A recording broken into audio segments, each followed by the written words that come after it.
chairperson of the Department of Africana Studies at Tennessee State University.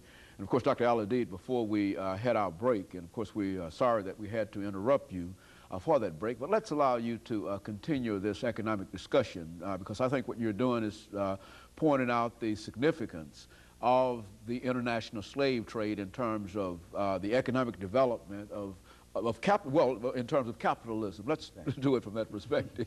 Yeah, what we have to realize is that the slave trade set the stage for the Industrial Revolution and modern-day capitalism, because in the feudal period, the feudal landlords were the ones that had the wealth, and they had a system of barter. Now, the merchant classes were not the most wealthy people, nor were they a part of the royal families, so that the venture capitalists invested in the slave trade, accumulated their wealth, and in Manchester, England in 1750, when they started the first Industrial Revolution, these people were able to invest in that project. And then the way they socialized that Industrial Revolution was to form factories so that the center of power shifted from the rural areas where the feudal landlords were to the urban areas. And the same exact phenomena happened inside the United States. A lot of people think that Lincoln freed the slaves for humanitarian reasons. Lincoln freed the slaves because the United States was moving from a feudal economy into an industrial economy.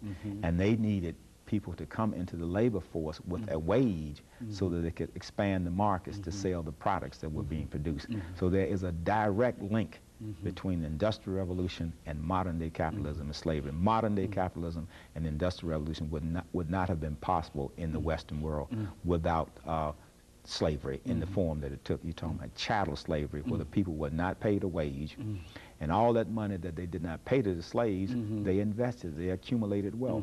So when the technology came along, there were people who could invest in that technology. You know, I think when we were in college, Dr. Al-Hadid, we used to talk about slavery from that perspective, and we would say that slavery was simply anachronistic in a real sense. It had simply was in the wrong place at the wrong time. You said it was time for it to go, and yeah, I certainly support that point of view, and I can see that point of view. You know, during this last 3 minutes that we have here, let's look at some of the efforts that you've already talked about when you dealt with Marcus Garvey, but some of the efforts that will attempt to bring all of the various Africans from the various continents, North America, South America, Caribbean, Canada, etc. What are some of the efforts that are being made and that have been made to do that? Let's do that over the last 3 or 4 minutes that we have.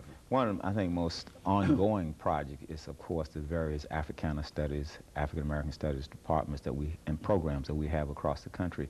What we're trying to do now is understand the African-centered paradigm and to put together an intellectual project where we connect Africans up with the same knowledge base and with the same culture, because we realize without a paradigm and without a shared ideology, it will be impossible to bring all Africans together.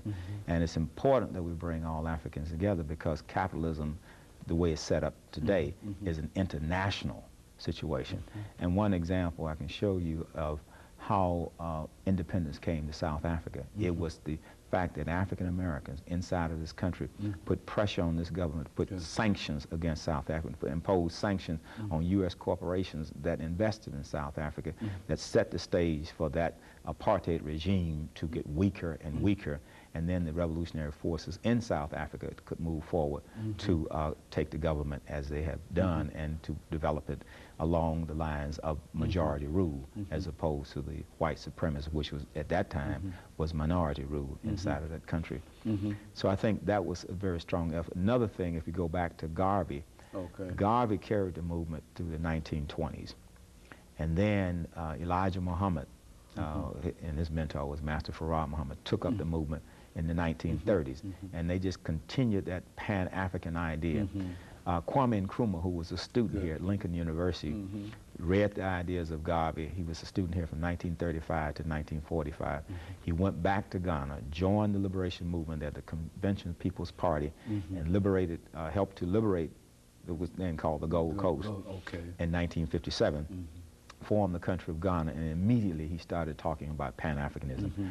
And he served to provide resources and training for other African countries to liberate themselves from British colonialism, French colonialism, Portuguese colonialism. He provided the technology, he educated the people.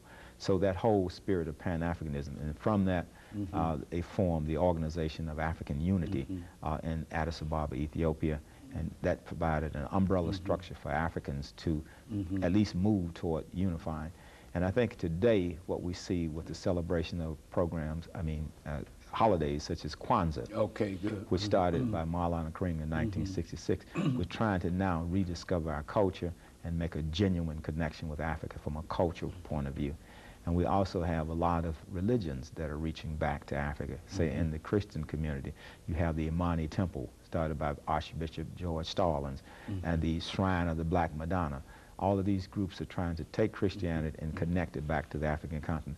The same thing is being done in the Islamic community, where we're trying to reconnect with Africa and the Muslim world through that whole Pan-African concept. Well, Dr. AAl-Hadid, let me thank you, let me thank you for coming by and giving us that excellent information about the African in the New World, the Pan-African movement, and all of that excellent information that you've given us. And I'm sure that our listeners will have a better understanding of the African in the New World. And let me encourage our listeners to tune in again next week for another informative edition of Comments.